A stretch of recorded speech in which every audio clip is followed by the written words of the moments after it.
ఓం శ్రీ మాత్రే నమః. అక్షయ సంపదలను ప్రసాదించే అక్షయ తృతీయ. నిరుపేద అయిన కుచేలుడు శ్రీకృష్ణుని అనుగ్రహించిన రోజు అక్షయ తృతీయే. ఈ రోజుతో కుచేలుడి దారిద్ర్యం తీరిపోయి సంపన్నుడయ్యాడు.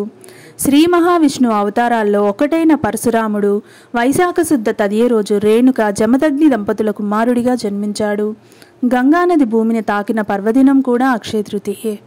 వ్యాస మహర్షి మహాభారతం వినాయకుడి సహాయంతో రాయడం మొదలుపెట్టిన రోజు అక్షయ తృతీయ. అరణ్యవాసంలో ఉన్న పాండవులకు సూర్యుడు అక్షయపాత్ర ఇచ్చిన రోజు అక్షయ తృతీయ రోజే. సమస్త సంపదలకు సంరక్షణిగా నియమితుడయింది ఈ రోజే. కటిక దారిద్ర్యం అనుభవిస్తున్న ఓ పేదరాలి ఇంటికి భిక్షకు వెళ్ళిన జగద్గురు ఆదిశంకరాచార్యులు కనకదార స్తోత్రం పఠించి ఆ ఇంటిని బంగారంతో నింపేసిన రోజు కూడా ఇదే. ఒడిశాలో పూరి రథయాత్ర సంబరాల కోసం రథం నిర్మాణాన్ని అక్షయ తృతీయ రోజే ప్రారంభిస్తారు.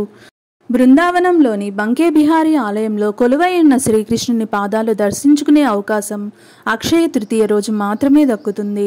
సింహాచల క్షేత్రంలో అప్పన్న నిజరూప దర్శనం, చందనోత్సవం ప్రారంభమయ్యే రోజు అక్షయ తృతీయే. అందుకే అక్షయ తృతీయ రోజునే అక్షయ సంపదలను ప్రసాదించే రోజుగా పూజిస్తారు.